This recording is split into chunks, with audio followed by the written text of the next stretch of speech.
Moi, rien ne m'a surpris. Je n'ai pas du tout été surpris par cette réponse parce que tout d'abord, c'est une réponse qui vient d'un président antidémocratique.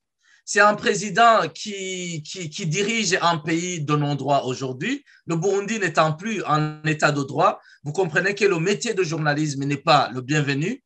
Alors, première chose, dans la réaction du président Ndayishimiye, j'ai senti un pic de colère.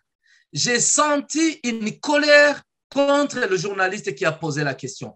J'ai senti même une sorte de haine envers le journaliste parce que vous avez entendu quand il commence à dire que le journaliste est en train de leur faire perdre du temps, que le journaliste qui a posé cette question n'est pas du tout informé et qu'il a voulu même piéger le président.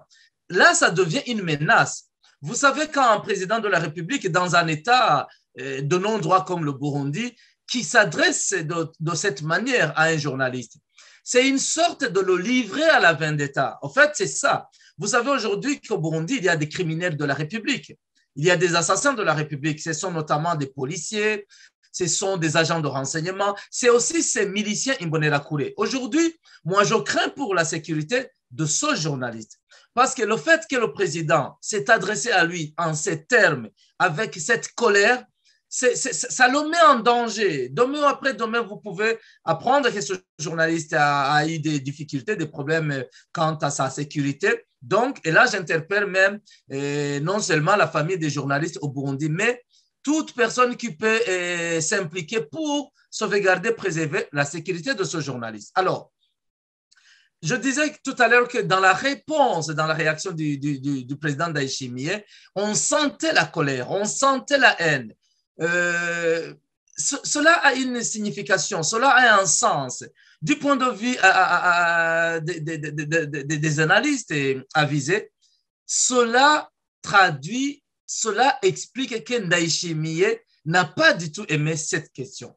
Et le fait de ne pas aimer cette question, c'est parce qu'au fond de lui, Ndayishimiye sait très bien que la vérité autour de cette affaire de Gitega, de la prison de Gitega, a été manipulée par le gouvernement dont il dirige. Alors, aujourd'hui, je pense que le plus urgent, c'est